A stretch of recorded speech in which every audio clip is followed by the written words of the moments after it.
नमस्कार, स्वागत है आपका नेटवर्क न्यूज में। आपके साथ मैं हूं सपना दुबे और आप देख रहे हैं नेटवर्क टॉप 10। दिल्ली में मेहरौली विधायक नरेश यादव की काफिले पर हमला हुआ, जिसमें एक कार्यकर्ता की मौत हुई और एक शख्स घायल हो गया। आरोपी को हिरासत में ले लिया गया है। हमलावर एक ही था जिसने अशोक मान को निशाना बनाकर उसे मार डाला। 8 से ज्यादा राउंड की फायरिंग हुई, जिसमें 5 गोली अशोक को लगी हैं और 2 गोली हरेंद्र को। मामला पुरानी रंजिश का बताया जा रहा है। घूसखोरी मामले में सीबीआई ने दिल्ली की विशेष कोर्ट में दुबई के कारोबारी और कथित बिचौलिए मनोज प्रसाद के खिलाफ चार्जशीट विशेष सीबीआई जज संजीव अग्रवाल के समक्ष दाखिल की है। वहीं सीबीआई के पूर्व विशेष निदेशक राकेश अस्थाना को सीबीआई ने क्लीन चिट दे दी। इसके अलावा सीबीआई के डीएसपी देवेंद्र कुमार के साथ ही रॉ के चीफ एसके गोयल को भी क्लीन चिट दी गई।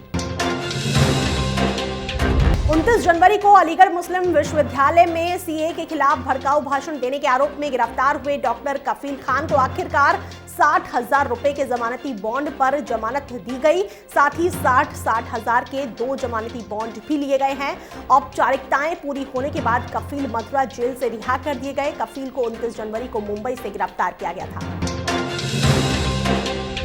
वायुसेना के 4 पायलटों का देश के मिशन गगनयान के लिए रूस में 1 साल तक चलने वाली ट्रेनिंग शुरू हो गई। इन्हें रूस के Yuri A Gagarin state scientific research and testing cosmonaut training centre भेजा गया है। चारों पायलट शारीरिक अभ्यास, जैव चिकित्सा, सोयूज मानव अंतरिक्ष यान के मॉड्यूल के बारे में जानेंगे, जिसका डिजाइन भी इसरो ने ही तैयार किया है।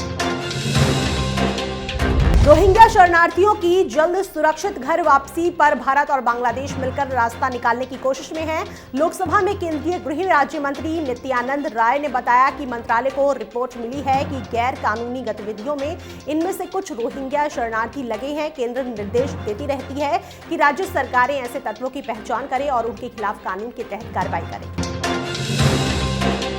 7 राज्यों में 1 लाख महिलाओं को महिला एवं बाल विकास मंत्रालय डिजिटल साक्षरता प्रशिक्षण देगा, जिससे कि महिलाएं साइबर ब्लैकमेलिंग से बचें, उन्हें नेट बैंकिंग, सुरक्षित ऑनलाइन सोशल नेटवर्किंग करना, तकनीक और आधुनिक कंप्यूटर को इस्तेमाल करना आ सके और जीविका के लिए वो दक्षता हासिल कर सके।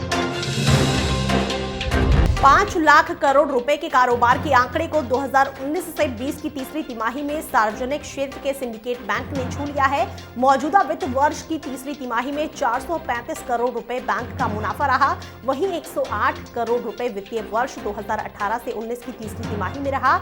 एनपीए में कमी आने से सिंडिकेट बैंक को ये लाभ हुआ है।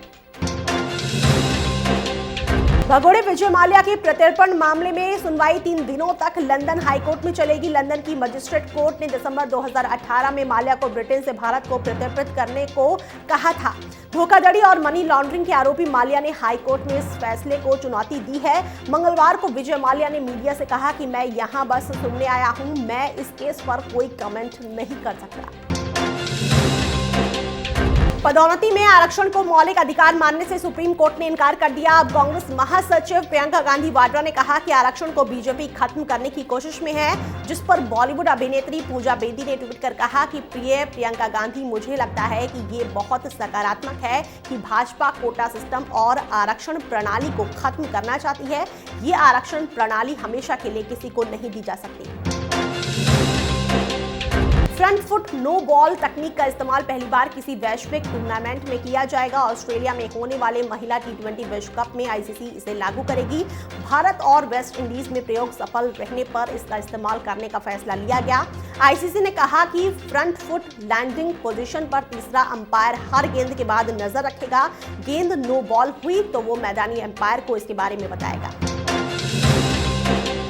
फिलहाल नेटवर्क टॉप 10 में इतना ही। बाकी ऐसी और लेटेस्ट खबरों के लिए आप हमारे चैनल को सब्सक्राइब करना ना भूलें।